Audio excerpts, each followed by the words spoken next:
welcome back to Bumblebee. Welcome back to The Hive. What's up? I'm your host, Taylor McWaters. Here are the top 10 filthy Victorian era secrets you never knew. These are filthy. Yuck. Number 10, mummy unwrapping parties. This is, pretty disgusting right off the hop. During the Victorian era, there was a fascination with ancient Egypt and the practice of mummification because they didn't have Netflix back then, so people gathered to do this. Mummy unwrapping parties were a popular social event where wealthy individuals, they would purchase mummies, and then gather with their friends and family to unwrap them. Just slowly unwrapping a person. That's disgusting. These events were often held in the privacy of their own homes or museums and were viewed as a form of entertainment and education. Both, no. Definitely not for both. Guests would gather around the unwrapped mummy to inspect and marvel at the preserved body. However, these events were controversial as they were viewed as disrespectful and unethical by many and if not all people around them, as these mummies were often obtained through questionable means. Yeah, how does that guy end up in London? You know, a pharaoh is now in London? That makes no sense. For sure not where he died. Definitely not where he died. The trend eventually came to an end as archaeologists began to push for more,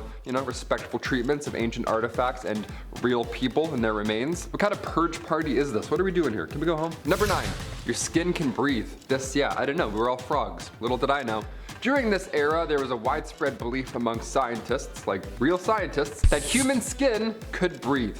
Similar to how lungs inhale and exhale air. Yeah, we could breathe through our skin. That's a fun one. This theory was based on the idea that the skin has pores that allowed oxygen to be absorbed and carbon dioxide to then be expelled. As a result, some people would wear looser clothing and avoid tight corsets to allow their skin to, breathe more easily. Literally, to allow you to breathe more easily. That's so gross. However, this belief was eventually debunked as it became clear that the skin does not actually function like a set of lungs.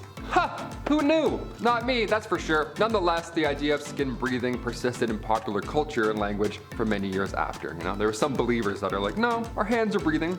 You can breathe through our hands. Number 8, crotchless undergarments. While it may sound shocking, crotchless underwear was indeed a part of Victorian era fashion.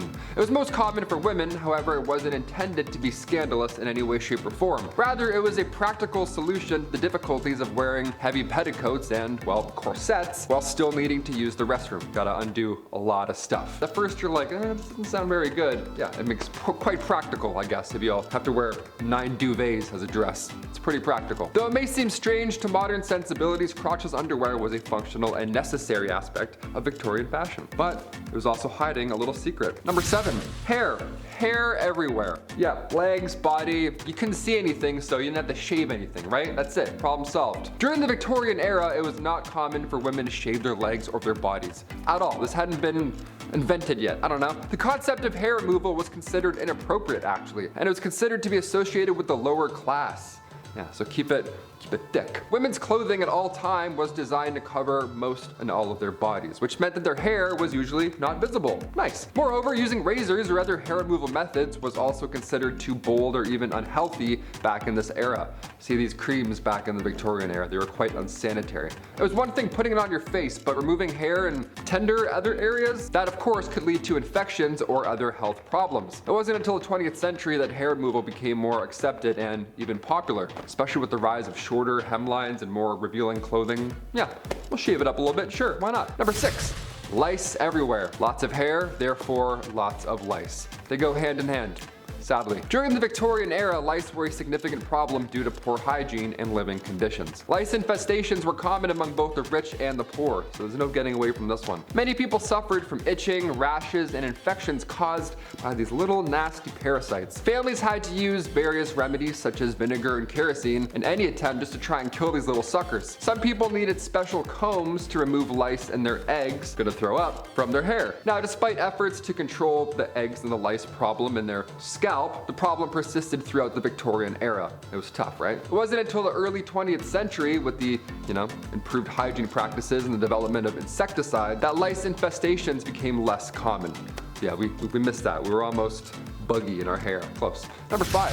Bleach Mask. Madame Rowley's toilet mask. Where do I begin with this one? It's kind of fun, kind of terrifying to look at. At first I thought this was a mask you had to wear to go to the bathroom, but no, that would have been a bit better, a bit cooler. Just a Jabberwocky mask for no reason. Compared to everything else on this list, I was like, sure, people would do that. Why not? A toilet mask was a natural beautifier for bleaching and preserving the skin. Even removing complexion imperfections. Yeah, all of that happening under one Jason goalie mask. What a treat. What a miracle, rather. You'd only have to wear it 3 times a week and then voila, you were beautiful. Turns out lead cosmetics pasted onto a mask and then onto your face 3 times a week, that was not beneficial for your health. Yeah, who knew, right?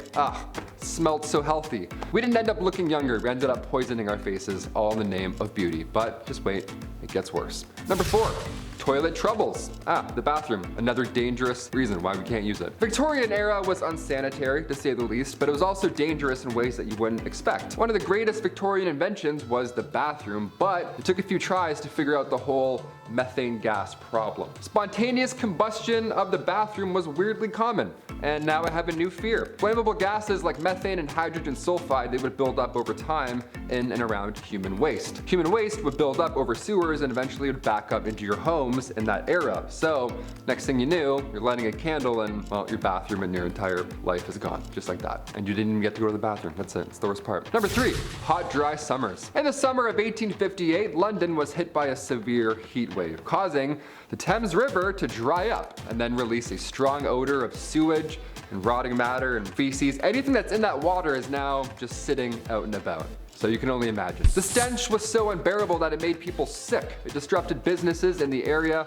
It was a real problem. The problem was caused by a lack of sewage treatment facilities and, of course, raw sewage being dumped directly into the river. Well, that sure didn't help, did it? The stink drew public attention to the need for better sanitation and prompted the government to invest in the construction of a modern sewage system. It had to get really stinky before we solved it. This event marked a turning point in the history of public health in London and led to significant improvements in sanitation practices that helped to prevent the spread of disease. So again, had to get really bad before it got better. I'm gonna say not great, but better. Number 2, weird Christmas cards. Number 2, weird Christmas cards. During the Victorian era, there wasn't much to give your loved one, right? You can't give them a Nintendo Switch Lite. You're like, hey, here's a picture of a frog doing a tango. That's all I got. That's it. The practice of exchanging Christmas cards became popular during this time. These cards would feature colorful illustrations of winter scenes, nativity scenes, other festive motives, you name it. Whatever they could tell stories of, they would draw it in really weird, wacky ways. The tradition began in 1843 when Sir Henry Cole commissioned an artist to create a card for him to send to his friends and his family. Now the cards were expensive, but were initially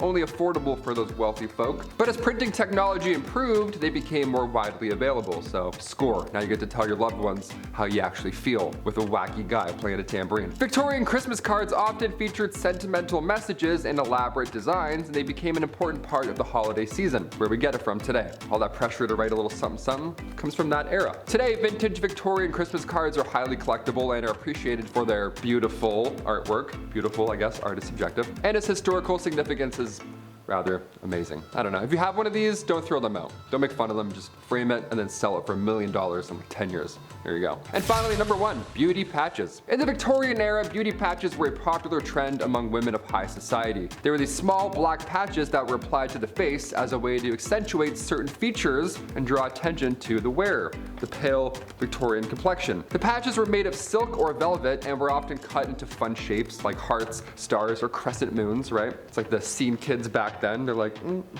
They were typically worn on the cheek, forehead, or around the mouth. You can get creative, right? It's your face. Have at her. Beauty patches were also believed to have medicinal purposes, with some claiming they could cure headaches or improve one's complexion. Both absolutely false. No medical science around that. Despite their popularity, beauty patches were eventually, sadly, phased out of fashion by the early 20th century. But let's bring them back. I don't know. What do you all say? I'll wear a beauty patch every list from now on if we all want it. Why not? I'll do one right over here, a little crescent moon. I'll be moody, right? I've been your moody host, Taylor McWaters, and we'll see you next time on Bumblebee. See ya.